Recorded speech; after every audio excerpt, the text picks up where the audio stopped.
Yes, I will. Let me look through this camera and address our good friend, Wike. Mr. Wike, you are FCT minister. You are not in charge of Rivers State because you are not the governor, period. And I know you know that. So let's not mix issues and address issues the way they should. Please, sir, you are not in charge of Rivers State. You are not the governor. There is a governor. There's a sitting governor of the state. And as long as he's the sitting governor of the state, you are not in charge. You are in charge of FCT. You are our governor here. We agree. But for Rivers State, you're not in charge, period. But are you aware that they have political godfathers? They have political leaders who are in charge. They may not be in charge administratively, but they are in charge politically. You know. IJ, the truth is, that is what is killing democracy in this country.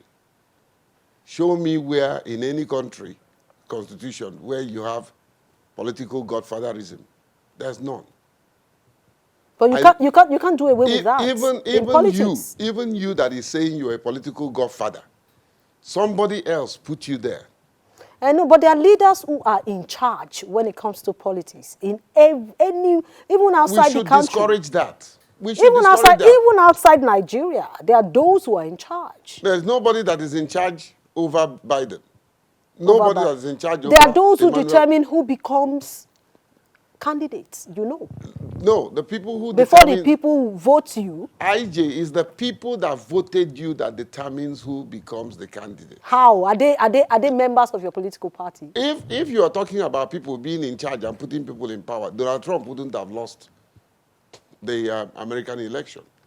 The truth is, I mean, this is what you represent. You represent democracy, true democracy, and the principles and values.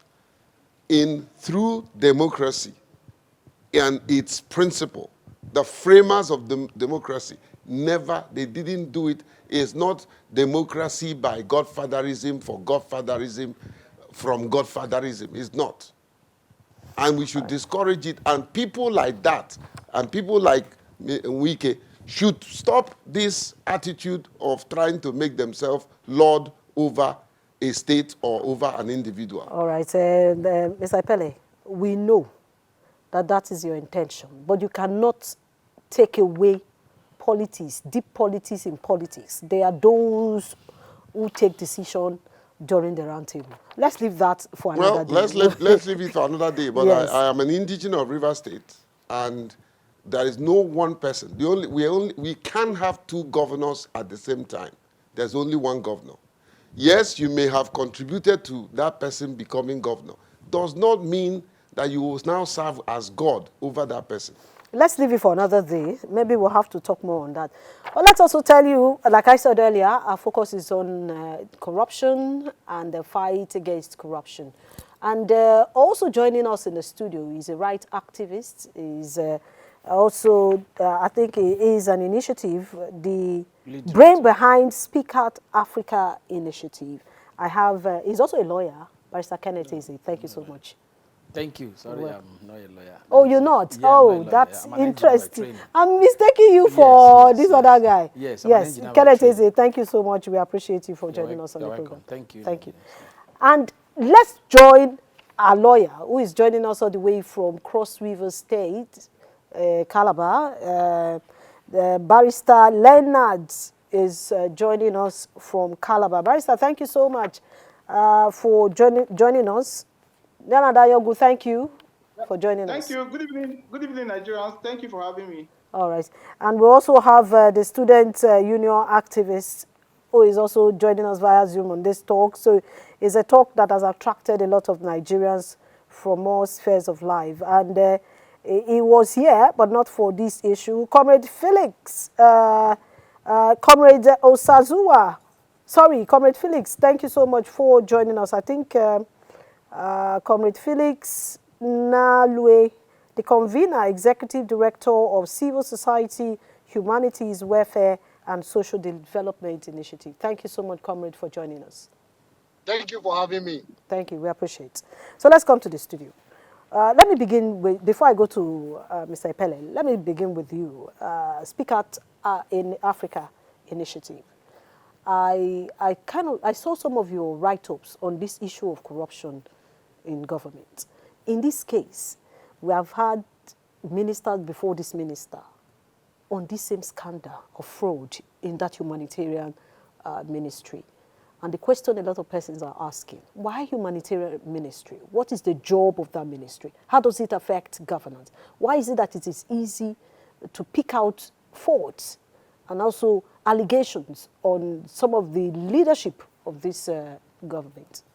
Okay, thank you for that very wonderful question. How I wish I'm here tonight speaking on successes and achievements of one of the youngest minister in the present cabinet. But unfortunately, I'm here to talk about something the constituency where she belongs is not actually very happy about the event that is unfolding.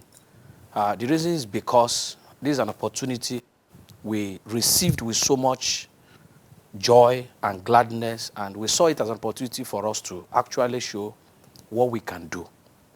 So for us, it was a news and a development we wished had never come.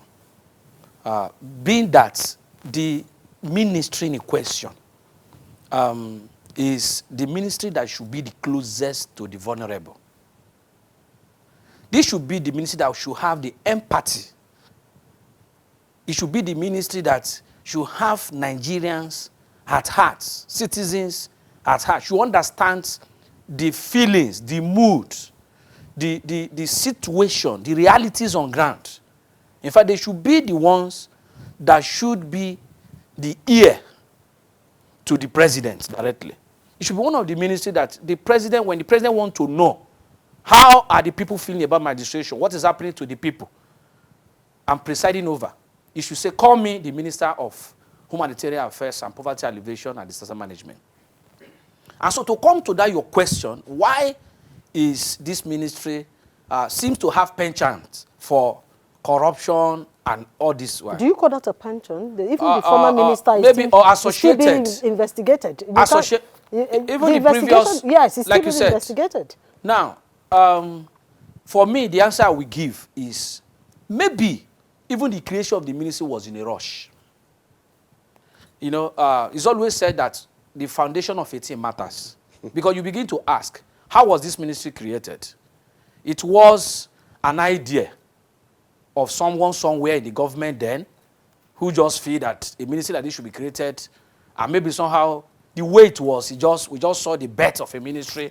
They started transfer of directors from another ministry to that ministry, and the permanent secretary, and something like that. So, and you know what is associated with when you do something in a rush. So for me, I think there are institutional breaches.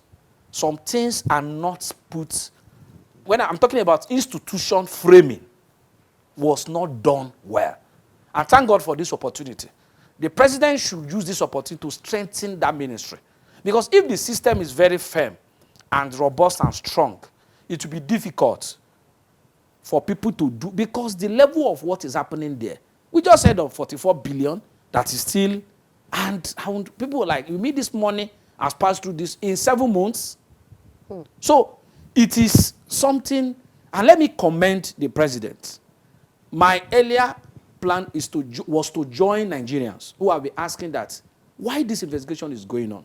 Can't the minister step aside as it is done in other climes so that there won't be any issues about being biased or any compromise? And I want to commend the president for that swift. He has shown again that he seems to be listening to the yearning and the clamor of the people. So having done this step, that does not mean that we are already saying this happened or this has not happened. But we are aware it has happened.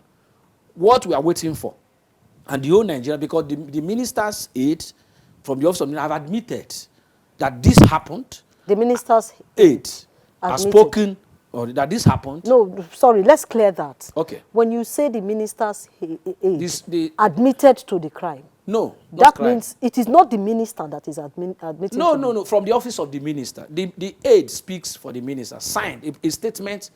A statement has reported that this action took place, and they even went ahead to justify why such payment. I don't think the issue now is denying whether the action took place.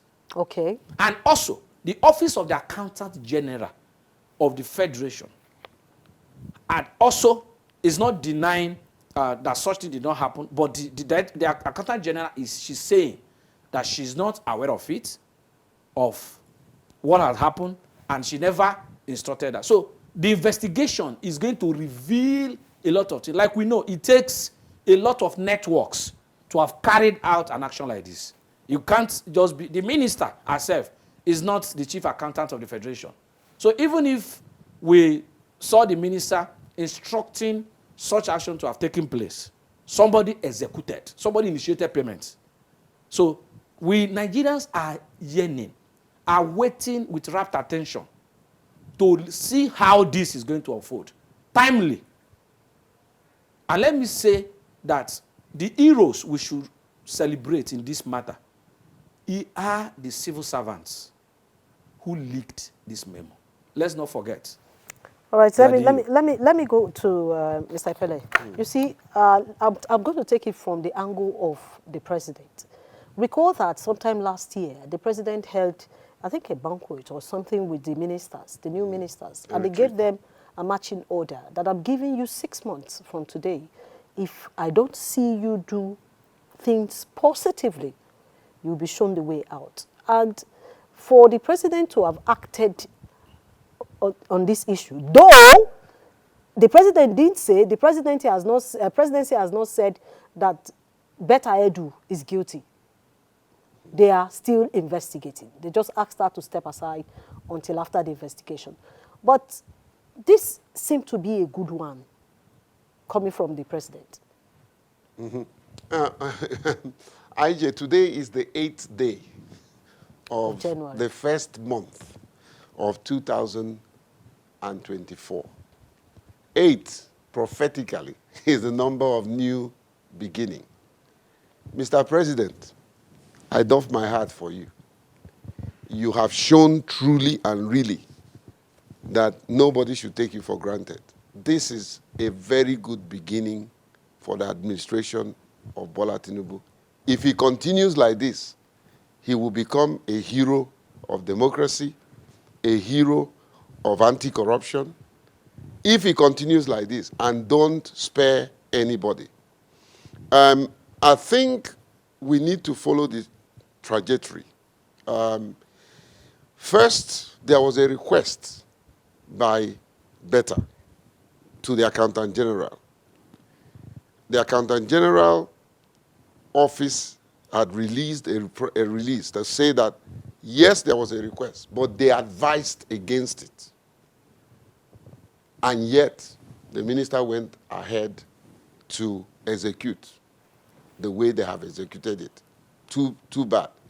But also, seated here, yes, a lot of wrong thing has been done. I think there's some element of good thing that the minister did. It wasn't just the aide that talked about it. The minister came on video. It's there. And admitted that, yes, that she asked the money to be paid into a private account because her reason, most vulnerable groups don't have an account and all that. You know, again, too bad. Like I said in 1 or 2 media I have interviews that I've granted, you know, my friend Betta should have known better that you are being somebody who had been a former commissioner in Cross River State. So she cannot tell me that she doesn't understand the civil servant procedure. I mean, the financial regulation 2009, which is the existing regulation, is very clear.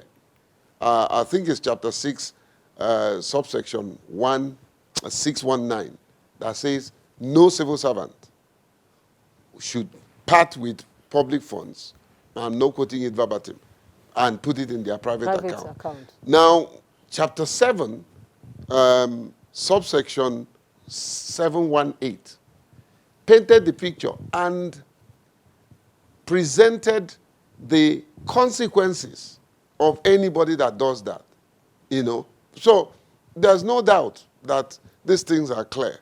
But you see, whenever someone is in power, sometimes you're overtaken by the exigencies of that office and the perks and you know, and all the all the security apparatus that you have and the power that comes with it, that you begin to take things for granted, you know.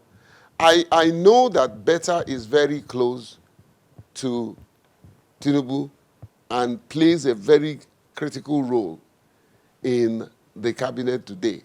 For the president to do this, it's a signal that nobody should take Bola Tinubu for granted.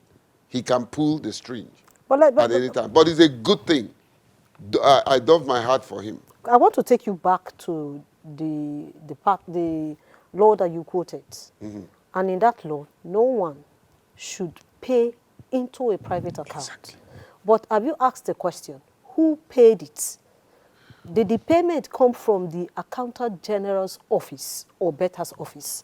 We should at least try to find out where it's coming from. That's one of the things that this panel will unravel, you know, because can the Accountant General give instruction and the minister goes against that instruction? So who pays? Who paid it to the private account? That is a question we should ask. It must have been the DF, yes. Maybe the Director of Finance, you know, in the ministry. You understand? But can the minister, you've asked the question, can the minister go against the Accountant General's advice? No. Because she said she advised her. No, she shouldn't have. By all means, she cannot. So then we need to find out. Manages the funds, the public funds in general. Yes. So for you to go against it comes with its own consequences. Yes. Because from that law that you quoted, it is the person who pays to the private account that should be held responsible. Exactly. Yes. Exactly. Well, the thing is that sometimes also both the person who instructed and the person who carried out the instruction and the person who received the funds, everybody are liable. Every one of them are liable. But IJ, look, Ministry of Humanitarian, like my brother said, you know, if you find a crack in a wall and you go and patch the crack and come back the next day, the crack shows up again. You patch it. You come back the next day, the crack shows up again. You patch. The problem is not with the crack. The problem is with the foundation. I don't need to be an architect. I don't need an IQ of a mushroom to know that. You know. So truly and really, there are foundational problems. Ministry of Humanitarian is the only ministry, one of the ones that I know, there may be others, that are not established. It's not established by arts. It's what they call a special purpose. It's not even a special purpose vehicle, because if it's a special purpose vehicle, the president makes the pronouncement, it's properly gazetted, and the procedures are taken and all that, and all the firms are. But in terms of Ministry of Humanitarian, there's nothing like that. But it came through an executive order. Yes, but executive orders is not an act. It's not an act, that's true. Yeah, it's not an act. But however, that is why, because the foundation is wrong, wrong people are being appointed to administer, trying to correct a wrong foundation. You won't get it. So it has become a ministry of unhumanitarian, siphonist, and Mr. Epelle. No, but it's true. You know what? You know why I would not agree with this statement you just made? Yes. Because they are still investigating. Well, I didn't say that anybody is guilty. No, but if you name, even the two ministers you're talking about now are still going through EFCC. I read that the EFCC has also invited Betta Edu. Yes. So why don't we just wait for the final report? None of them is guilty until they are proved guilty. Yes. But let's talk about what we see, what the issues are, The issue is that they are fraudulent practice. They are people who had taken public funds into their private. Are you going to argue that? You can't argue that.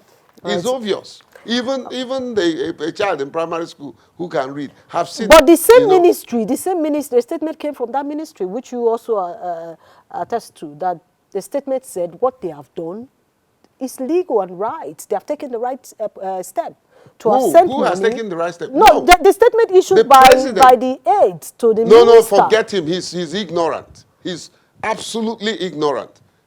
Okay. So let's even look at it. They took the right step, right? Why did the president suspend her? Because an investigation is going on. Well, it's not just because of if they had looked at it and for some reason there is nothing to show that there is something that is wrong. The problem is not the individuals who committed. The problem is that there are issues. If there are no issues, IJ, the president would have allowed EFCC to do their work. All right. Why then start putting together a panelist to go through them and they do a diagnosis? That means there are issues. All That's right, the truth. let's And go I to- applaud the president. For I'm what? For the telling step- you, for the step he has me, taken. this is number one renewed hope agenda. Let's go to our Zoom guest. We have Barrister. Thank you so much. Barrister Leonard, thank you for joining us again. Apologies, we had to keep you waiting. But let's look at the legal angle before we go into that of the civil rights angle. The legal angle which Epelle just mentioned, that someone paid into a private account, and that is illegal. A government official cannot pay government money into a private account. So how do you explain this? You know, when we spoke before this program, you said there's a bit of politics playing out, and we are going to see more politics in this government. Well, once again, thank you for having me.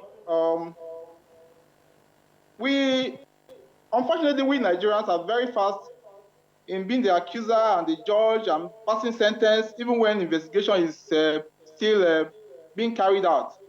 Of course, there's a constitutional provision, section 36 of 5, that still presume even an accused person as innocent until the contrary is proven. Now, like the guest in the studio rightly pointed out, that ministry has been has had a lot of allegations of corruptions, which the EFCC is still investigating.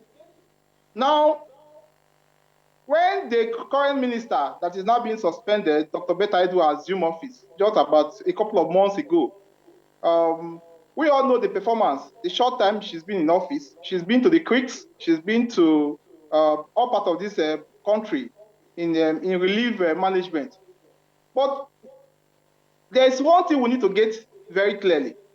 Now, the agency under her, under the ministry in SEPA, the CEO there, Halima also, has been accused of transferring 44 billion out of that account to other private accounts. Now, I think the information we have is that whistle was blown from her office. And that's why some people see her as anti-corruption hero. And some will still feel that what she's passing through now is like corruption fighting back.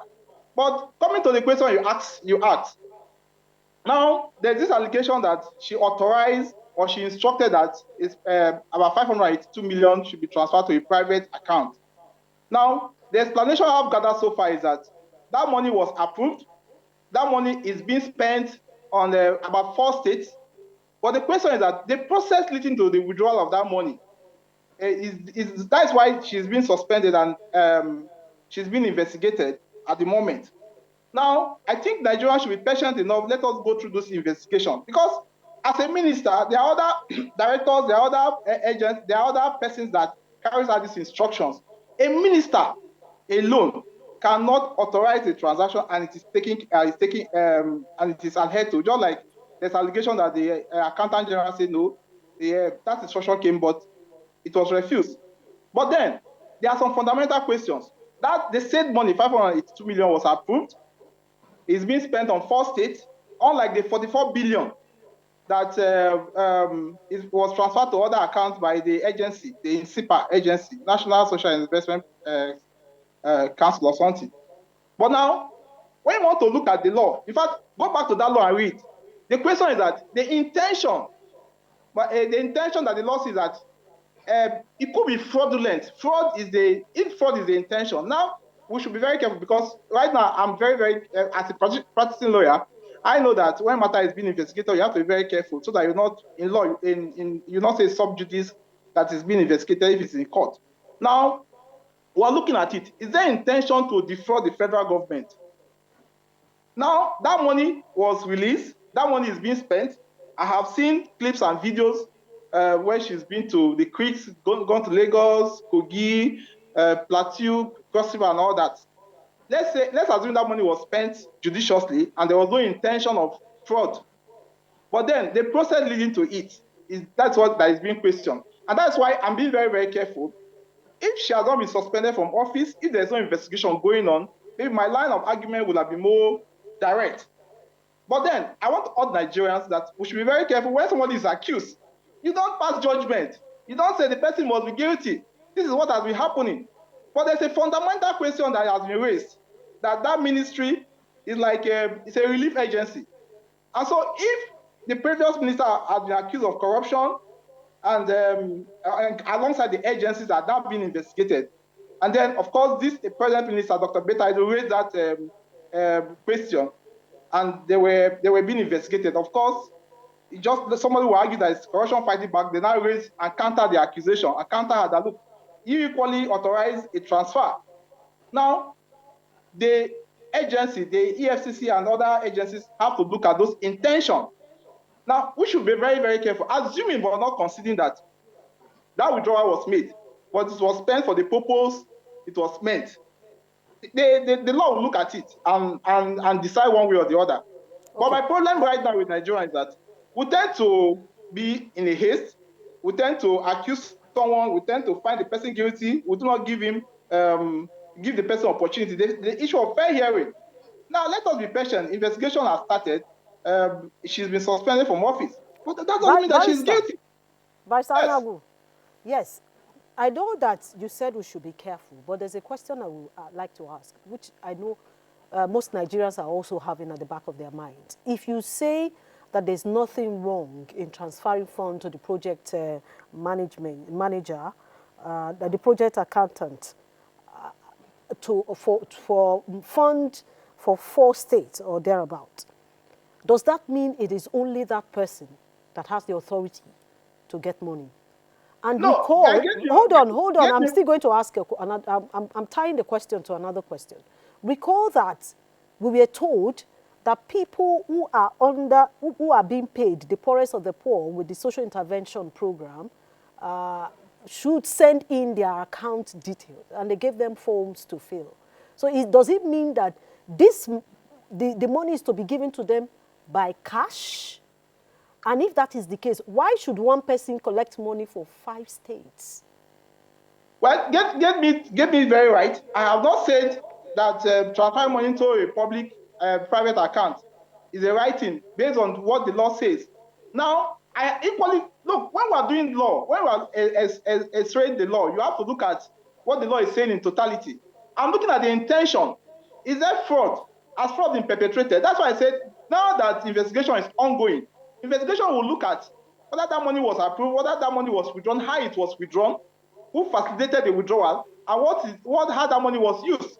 But I'm saying very clearly that we should be careful of this hasty conclusion that once you've been accused, you are guilty.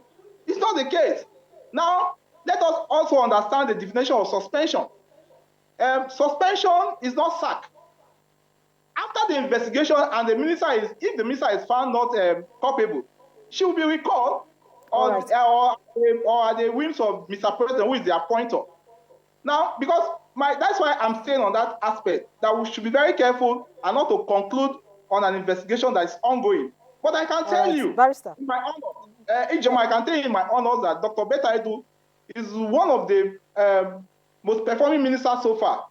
Now, I have seen her in the creeks of Lagos. I have seen her in the disastrous areas. So that is not excusing anybody for any infractions. But All then right. when there's an allegation, Sorry, careful.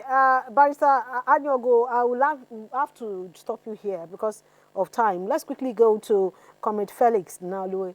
Comrade, thank you so much for joining us. And I'm sure that I also saw some of the statements that you issued, passing a vote of confidence on the humanitarian minister. But in this case, she has been suspended. And in also our focus tonight is looking at the problem coming from the Ministry of Humanitarian and Disaster Management. What is it about this ministry that we always have scandals and allegations coming from there? Thank you very much, Madam Ijoma. Just like the first guest speaker had earlier said, uh, 8 years ago, during the President Buhari regime, of course, every Nigerian is aware in this country all that happened in that ministry. And I want to state clearly that the former minister had seen herself as an untouchable person, one person that will not respond to anybody, one person that does not care to give clarification, irrespective of whatsoever yearnings that Nigerians want accountability and transparency in regards to this ministry that has been saddled with the responsibility to cushion the effect of disaster that people are passing through. I want to tell you that the issue of better edu that we are discussing today has come in place as a result of the 44 billion naira the barrister just stated that was unraveled, that mysteriously were being moved from various accounts without even the knowledge of the minister. And the minister called on the attention of the boss. That was where the EFCC now had to stretch a searchlight. And this money, mysteriously again, started returning back to their those various accounts that were meant. These monies were silently being withdrawn. Let's understand something. At that point, I think the president also owned up to suspend the national coordinator, which is Madam Halima, in that regard. It was after this that the letter that the minister had written to the accountant general now surfaced in the public media. And you know, there is one thing in our own enclaves here in Nigeria. When issues begin like this, these issues will try to come around so that they can tie down somebody. Tie somebody even when you are fighting a just cause. I want to tell you, why now? Why now that Halima has been removed? Why now that the minister called on the attention of the president that monies are being withdrawn illegally to a non-destination? I want to tell you, aside looking at the political aspect of it, for us as youth, this is one of the finest that we have. This is one person that we are looking up to make sure that stands out there, equally among the Minister of Interior, that is doing exceedingly very well, to be people that will represent youth interest in President Bola Ahmed Tinubu's Rehope agenda. I want to say that as it stands, investigations are being carried on. We can't prosecute her now. She has not been found guilty. I expect that what we should be discussing now, because nobody is talking about Halima any longer. And you know, there is one thing about us here in this country. Once you're a public servant and questions are being asked in regards to your office, you attempt to be a thief. I call on Nigerians that let's allow this process to go on, which is the investigation. But let's also know that this is one person that was on the plateau where we have lost so many lives, trying to do her responsibility before she was even called upon in regards to this issue of 44 billion naira scandal. I have been to that ministry. All right. When Hadiza was in that ministry, I was in that ministry. We can tell you the number. It is not a regional ministry. This is a ministry that is meant to cater for Comrade, the welfare of all Nigerians. But this thank you so ministry much, Comrade. was one-sided. Recently, the Th- EFCC just invited Hadiza. All right, thank She you has so not. much, Comrade. You see, this issue is a very deep one. We can't just stop here because our time is not. But let's quickly round up with the people in the studio. Kenneth. Please, in fact, what I'm hearing people saying is making me, I'm very, very shocked. Because it seems to me that we're having a competition of who stole highest and who did not steal highest. And that corruption is fighting back, or corruption is not fighting back. I don't know whether the public sector, where we read, Section 713 of the law state that personal money shall in no circumstance be paid into government bank account, nor shall any public money be paid into private account. Any officer who pays public money into a private account is deemed to have done so with fraudulent intention. This is Public Sector Financial Regulation Act.